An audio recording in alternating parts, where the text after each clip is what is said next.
Hey guys, welcome to another commentary done by Diggity. This is BSL 18 semifinal, aka round of 4 match between Rotj and Kiko. We've got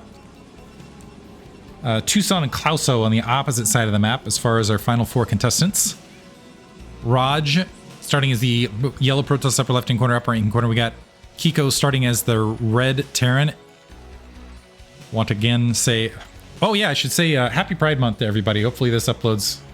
I'm guessing this uploads somewhere in Pride Month. It was recorded fairly early in it to everybody out there. But yeah, again, everybody, welcome to these matches. I don't know who to call here. I think Rotj, a very, very strong player. Kiko showed some good stuff going through. I feel like Kiko had the easier round. Well, I'm trying to think. Rotj actually kind of was very, very aggressive in the... We'll see how the matches progress, honestly. Both these guys, very, very talented. Clearly, and strong contenders. I could see anybody left here taking it. I feel like Klauso looked really, really strong in particular.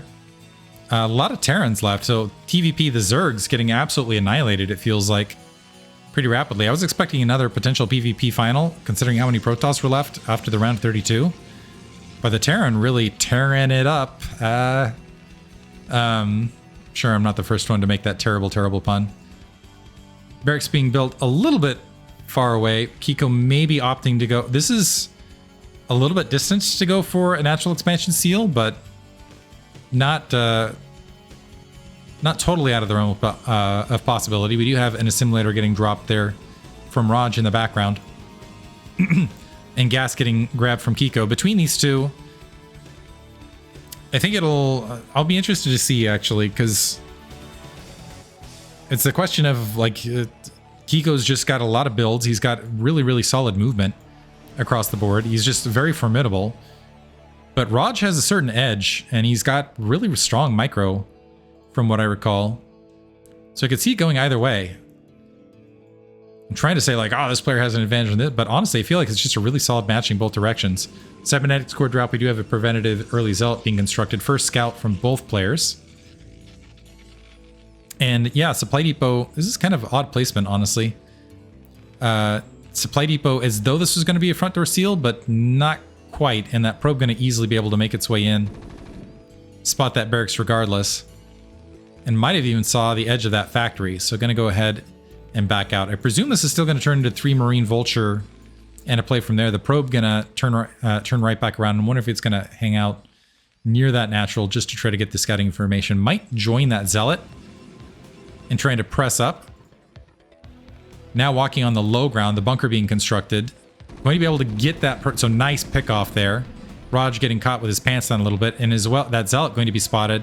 Is the SCV going to intercept? So the zealot was distracted for a moment. Is that enough time for these Marines to get in, and does the zealot just go for a walk by? Is the next thing. This is enough Marines, so the Marine plus the SCV actually going to engage that zealot rather than letting it have breathing room. It looks like the Dragoon going to get some shots of that SCV as it's making its way across. The Nexus is confirmed. And Kiko, as soon as, yeah, needs to turn back around because that Dragoon now in support. But dropping the factory immediately to provide some of that defensive support. The Zealot still might be able to get a run by, so... And there's no range. It looks like it is a Nexus, and I think range is finished. Yeah, Rotj just going in to see if a natural expansion's up or not. The minerals have been invested for it, but it looks like it's going to be Siege Tank first. Kiko wanting to play it as safe as possible as far as a follow-up. Has a lot of information. Looks like there's a single probe that was dedicated to try to attack this out. There's range starting. Dragoon is going to be able to get that finish-up kill on that SCV, but it was just one gateway in a expansion. We have... Oof. Interesting. So an additional supply depot dropped behind here for Kiko, which is really delaying this command center. Mine's also upgrading. So a lot of investment before the command center, which is going to give Rotj a pretty solid economic lead. And Rotj going 1 gate robotics. I'm expecting, yeah, there's the second gateway right there. Here to start. 5 Marines and a siege tank alongside for Kiko, and he's going to move now with 2 SCVs. So going to test Rotj here on the front. The Zealot scattered back. It's got back up to full shield. A little bit of base damage on that Dragoon. But it's going to be 2 Dragoons and a Zealot with a three Dragoons and a Zealot to potentially defend this. They're splitting off to the south. If the Siege Tank and the Vulture coming alongside, maybe to get some mines. Rotj moving into it now to get damage on that Siege Tank. The Zealot is streaming straight across. The mine drops short. The Marines now exposed to the Dragoons. But nice step back there from Rotj. And two of the mines dropped short. Kiko persisting in the midst of this. Might want to repair that Siege Tank. This is 4 Dragoons and a shield battery. Just in case. I'm not sure that shield battery was even necessary, honestly, at this stage. But more Vultures pressing forward here for Kiko. Eats 1 mine hit. But fortunately, it was only on a single Dragoon. It's going to replenish... Well, replenished a portion of shield immediately there. And some of the Marines getting peeled away. 1 Marine remaining. 1 Dragoon down behind it, but most of the mines cleared. And that Siege Tank potentially at risk, but gets a big hit, taking out a Dragoon and SCV. This is still not enough. But Kiko kind of getting with that mine placement and that Siege Tank, getting a little bit of a foothold towards that 12 o'clock. Not that Rotj was thinking about taking a base that direction anyway. A probe running out with a Dragoon, maybe to do some mine clearing to grab a 3rd base, I presume, at the 9 o'clock. Kiko still sitting at 1 factory, just getting the academy up now. We don't see any... Oh, Kiko persisting. I'm a bit surprised. I think that might be a dead Siege Tank. So Vulture died, some more mines out on the front. Kiko playing this very aggressively, by the way. Really exposing these Siege Tanks, especially without any SCV support on the front. Yeah, this should be a dead Siege Tank at least. But really abusing the lack of observatory right this second. Or lack of observer right this second. 9 o'clock base up. And Kiko continuing to press into this. This is now 5 Dragoons. Not a lot of mine coverage. And there's now an observer. So Kiko needs to needs to haul back to home base. Kiko's really, really lucky. So I'm not sure if I want to call that luck or skill to escape. But those Siege Tanks are very softened up. And there's not a lot of defense here on the front. There's an empty bunker. So the observer can press forward, test that, hey, that's just a Marine in that bunker. Those Siege Tanks need to get repaired in a hurry. Siege Tech's not finished. Single Vulture was able to scoot through. It does have a single mine. It looks like a Dragoon going to sit there otherwise. But Rotj just going to play it defensively. Loses a Dragoon, though, to the 12 o'clock. Looks like Kiko even had that rallied out to the front. +1 armor on the way. Engineering bay being constructed. Comsat dropping. If he comsatted over the bunching of tech, this is quite the Artosis pylon. 5 gateways, robotics, and observatory, and the cybernetics core all on 1 pylon right there. The rest of the 3 pylons blockading that 9 o'clock. Rotj, though, 3 bases up in a pretty decent situation. Solid supply lead. No 3rd factory. Siege Tech is finished otherwise. 12 o'clock base. All the mines have been cleared as well. Healthy observer count. I think Rotj in a pretty solid situation here. No turrets defensively as of yet for Kiko. 3rd factory going up. Interesting configuration of the factory lines. And he's going to persist with this, so staging out a little bit forward with those Siege Tanks. He's got 4 and a couple SCVs, getting some turret constructed as well. Just going to try to fan out and get the lay of the land. Checking out that 3 o'clock to see if there's anything in the way. The observer backing up a little bit. Rotj just kind of keeping groups of Dragoons out to try to intercept that Vulture should it make its way across mid-map. It looks like the Vulture just wanting to check out, maybe get a peek at that 9 o'clock. Maybe check bottom left as well. But Rotj continuing to maintain a pretty healthy troop count. Might want to, now that he's got a 3rd base up and running, he's delaying a little bit on additional tech and also delaying on additional gateways in this breath. But still has a massive supply lead. He's doing pretty well for tech. And looks like he's at least got a visual encapsulation on Kiko, and also has some Dragoons from the southern angle to create some havoc. Is going to pick off that turret to the south. give Kiko something to think about. Let him know that this third base isn't safe to take. Turret getting rebuilt. Didn't lose a Dragoon for it as well, so free grab. +1 weapons now finished.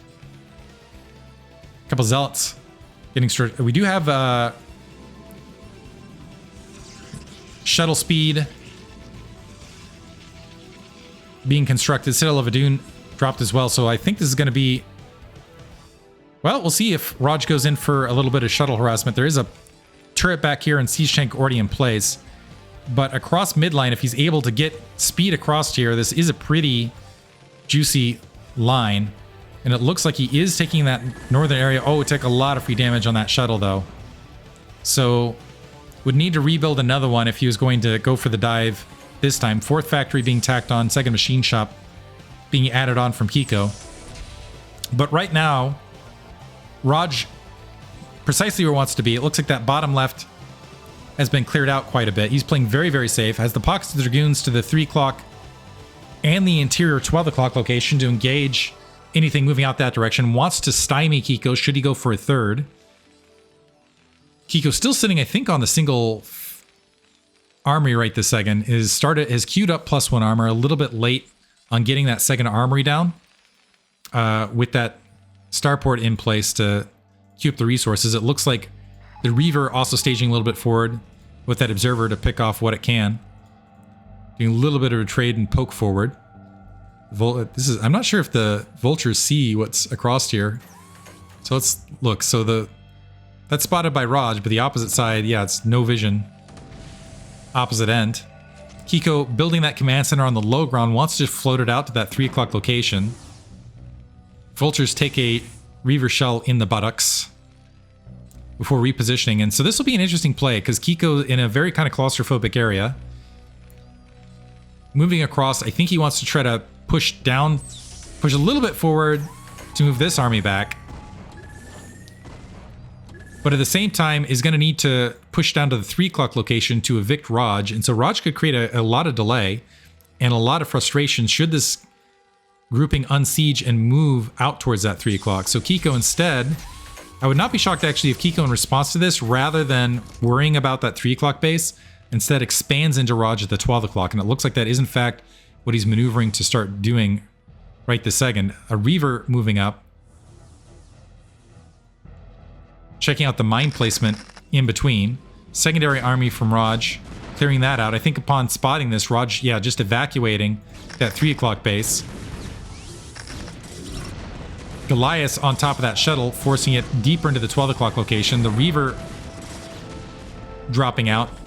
The Goliath going to pay for their lives, and it looks like a good amount of those mines cleared as well. But Kiko could have done like a fake out there where it's like, okay, I'm going to position like I'm taking the 12. Never mind, now we move to the 3 o'clock now that you're no longer there. And it looks like that is in fact what's happening. So sacrificed a few troops, but still is able to get that 3 o'clock base up without too much trouble. Lost a vulture for it. But in response to that, Rotj moving up to the 12 o'clock and going to go ahead and grab that base for himself as his 4th. So now he needs to play very, very aggressively across this corridor to make sure that Kiko doesn't make any incursions and threaten that 12 o'clock. Very brave grab, honestly. So really wanting to go fist to fist. He does have the supply to do it, though. Right now, 20 supply up. Some Zealots running all the way up to that siege tank line. I think that was a bad rally there for Rotj. So sacrificing a handful of troops as a result, but decent amount of gateways out. Just now moving up to Stargate. The Arbiter tech feels somewhat late to me overall, and so I think Kiko easily going to be able... I think both players playing for 200-200 at this stage. Rotj is going to hit it earlier. Never mind. Rotj diving in now across the narrow corridor, getting some good shuttle drops and able to plop down all over the place and really breaking Kiko open. So Kiko, his natural expansion exposed. He does have troops here at the 3 o'clock. SCV's evacuating that natural. I wasn't expecting that. Gonna go ahead and evacuate the natural. I'm not sure that Kiko was expecting it either. Some Dragoons trailing. They're gonna lose their lives to the siege tanks here at the 3 o'clock. But they're also getting a lot of chaos down there. And it looks like some troops, I think, either dropped or were filtered through at the 12 o'clock location, very quickly getting cleaned up from reinforcements from Rotj, and Rotj able to walk up all the way into the main with this attack force. Group prepared to keep the siege tanks alive. But a great attack there from Rotj, and he actually might be able to even get on top of some of these factory lines. Depends. He's having trouble getting up the ramp. The SCV doing a great job blockading. That might be the saving factor here. Rotj actually all of a sudden, yeah, oh, that's unfortunate. Yeah, just a single siege tank there and some SCV blockading and some vultures sweeping in and reinforcing with the mines going to be able to clean the rest of this up. That was a very level-headed defense from Kiko. So going to come out of this not too worse for wear. And Vulture's actually able to sweep into the 12 o'clock and clear out some workers as well. So actually he's going to end up ahead in workers. So beautiful recovery. So it looked like might have been a full game breach there, working out to a restabilization. A lot of these SCVs not mining in the meantime, so Kiko losing some precious mining in between there. Arbiter Tech starting to now field for Rotj. He built a, I'm not sure if this is an intentional Corsair or not. D-Web not researched, playing Baxter style right now. Gathering up some troops. I wonder if that was a misclick out in the field. Has another solid 30 supply lead behind this, but it is 3 base versus 4. And the upgrades continue to grow. +2 weapons just about finished here for Kiko. Also tacking on that third gas. That's kind of what I like. Rotj's engagements, honestly, are really pretty. I feel like that's kind of where I'm not sure where to call this, because Kiko has really good troop movement across the field, but Rotj also has very, very solid engagements, as we saw previously. Kiko trying to get that siege tank count back up and healthy. Well, this is another really scary army, but this is not usually the... what surprised me, this is not usually the attack angle you see. But Rotj going to go for it again, able to clear out all but one mine. There's a few stragglers behind this. Some battle probes as well. And only 2 siege tanks and 1 on the high ground in the midst of this. Now, is this going to get repelled? There's a lot of cruft. But Rotj has a lot of supply to throw at this. And driving it in, able to get in the natural expansion once again. We have some vultures and SCVs again blockading. 2 siege tanks on the high ground. And so Rotj able to peel in, bleeds off a lot of Kiko supply, but lost a lot of supply himself, is going to retreat right back out. In the meantime, a drop across the 9 o'clock location, providing a lot of threat, is spotting, able to wipe out a cannon right there, and might be able to definitely forcing Rotj back, where he's going to have to engage the siege tank. So buying some time for Kiko to get more siege tanks out on the front and continue that upgrade march. He's still sitting at 5 factories off the 3 bases. Dropship getting repaired and the siege tanks still in tow. No worker, well, a few workers killed. Rotj slightly behind in that regard. Looks like Zealot's able to clear out that SCV, but not a lot else. The siege tank's going to retreat for the moment. Kiko comsatting to make sure it's safe to go ahead and reestablish that minefield across that northern corridor, and I understand his hesitancy considering the previous engagements here. Observer lagging a little bit in the midst of this. We do have recall upgrading. I'm looking to see, we got at least an Arbiter out in the field. Already have some mines in place. A few mines in place, should there be a recall. Main is mined out for Kiko. Also for Rotj, natural expansion will be next in a few minutes. But this could turn into a starvation match overall. The way it's looking off just a handful of bases, both directions. So Rotj sent out a worker naked here to the 6 o'clock location. It gets absorbed and taken out. Some nice vision there from Kiko. Able to sweep through. He's still got siege tanks denying bottom left as well. So Rotj is going to have to dedicate some troops if he wants additional territory. And I think Kiko recognizes that it's going to be a hard fought economic battle both directions from here. like I said at the beginning, yeah, I was kind of expecting some decisive troop engagements and then kind of an interesting macro match behind it, and that is what we're seeing here. And I like what Kiko's done, where he's making it frustrating, where there's going to be an over-dedication of troops potentially to try to grab the 6 o'clock bottom left. We got is Rotj going to go cross? This is kind of interesting. Might go for...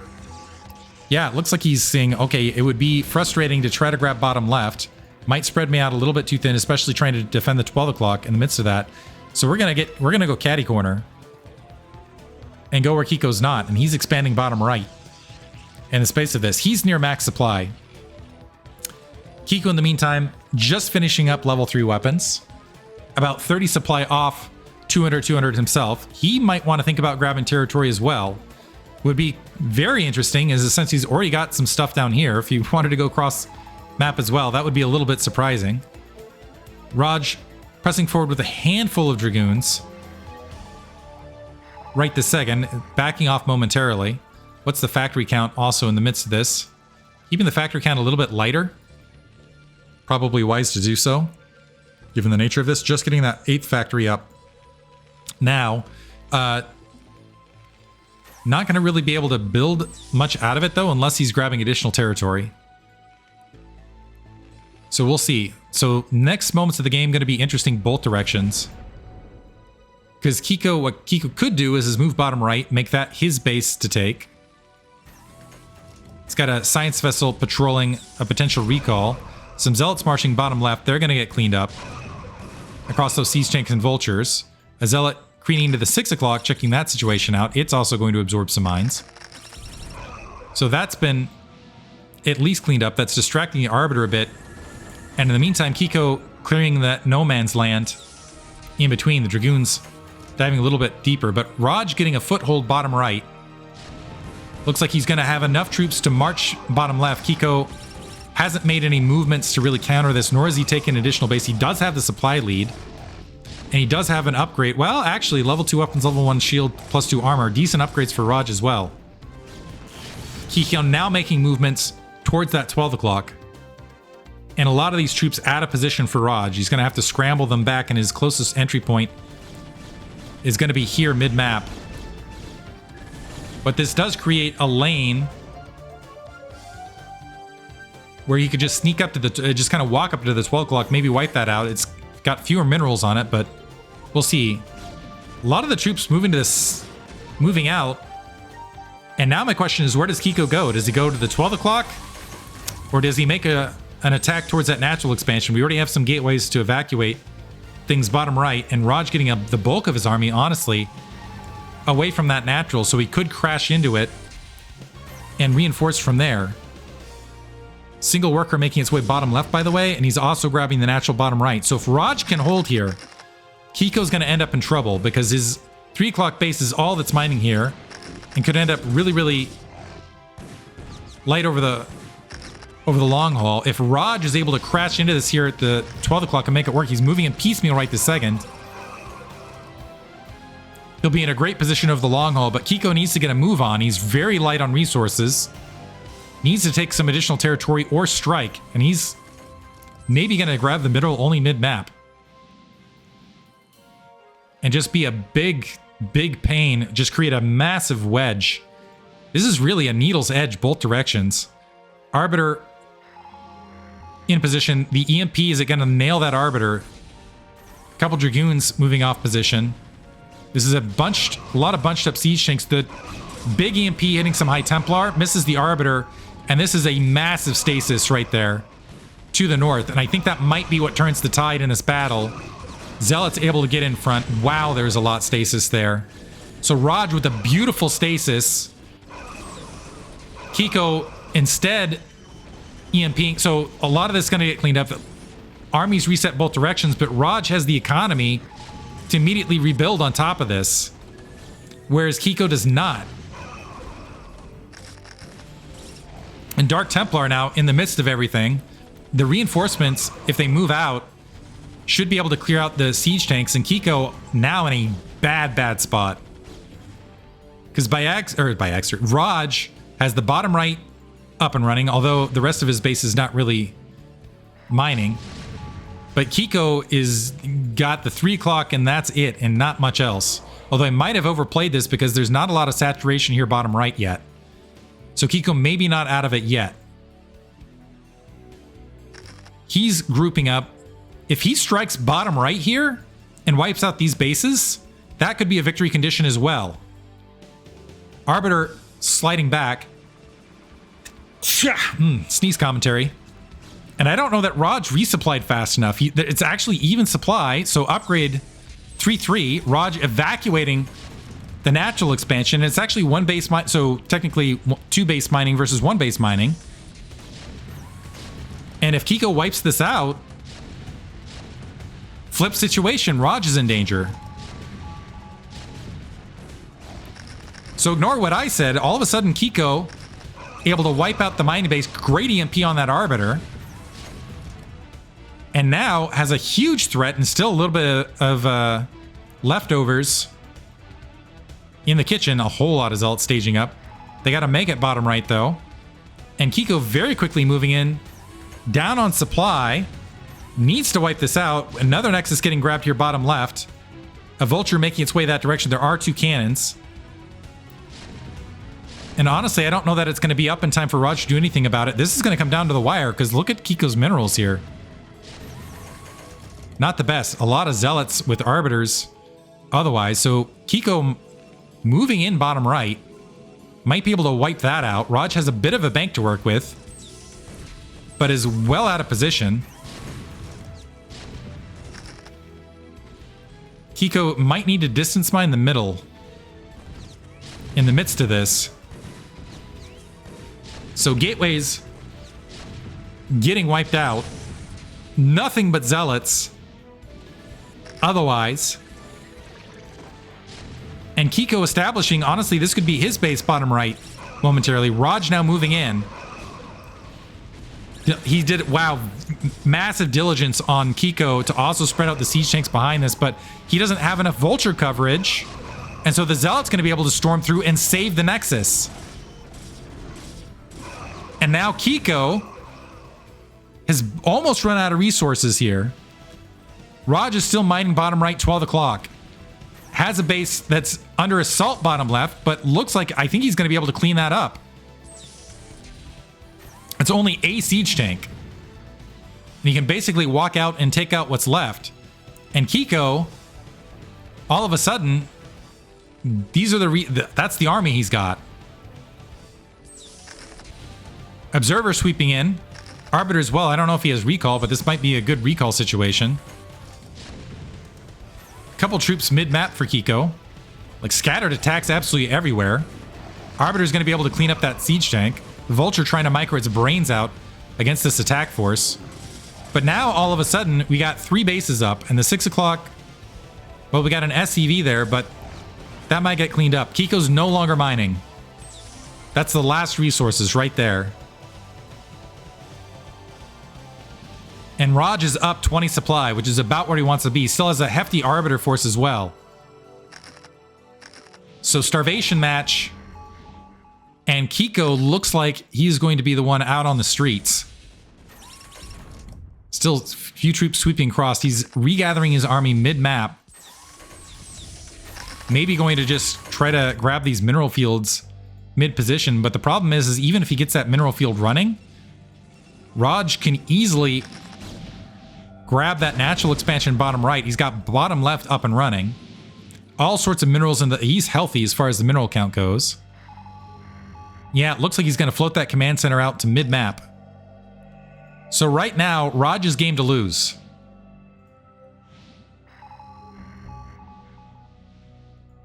Kiko going to try to make a match of it. Honestly, Rotj could probably smash the middle. I do like Kiko's... He's got pretty good distancing, but there are a lot of angles to attack this middle from. And there's all sorts of Arbiters, so even though they're spaced out, there's still a lot of stasis that could happen here. And the secondary problem is if Rotj just moves out bottom right here, or if he grabs either of these Nexus,